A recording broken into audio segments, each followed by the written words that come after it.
Consider the case where you have a team of 5 members, whereby 4 of the team members, they tend to use the past thinking lens, and one individual tend to use more the future thinking lens. What do you think is going to happen in the dynamics within this team, especially if they do not understand the difference in the thinking style and which thinking style each one of them belongs to? So let's take this case visually and try to see actually what happens between those individuals.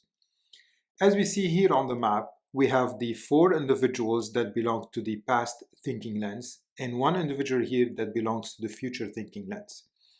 So that individual is mainly interested in the possibility, what could happen, like thinking out of the box, looking at new ideas and so forth, while the individuals that are in here, they're more interested in validating, investigating numbers and so forth. So whenever this individual comes up with ideas, what's going to happen in here? The people in here, they're going to ask that individual, look, do you have any data to support it? And this is where the frustration goes on. So let's see what happens if this individual wants to move towards them.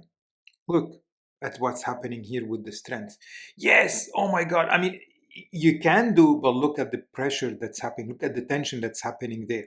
You might be able to do it in a meeting, 2 meetings, but you cannot continuously be that push yourself to think that past thinking lens all the time.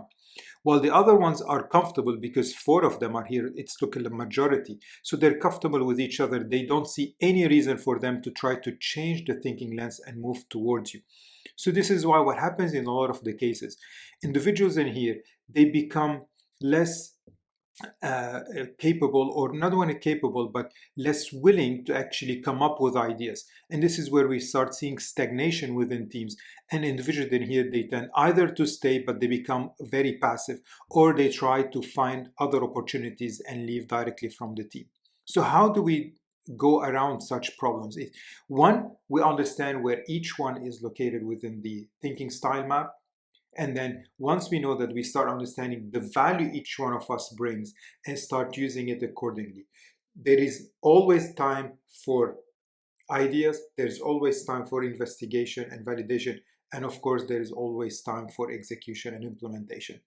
If this addresses or solves some of the problems you have, please join us at leadersforgood.net for more of this, and also join our YouTube channel for more videos along those lines. Thank you and hope to see you soon.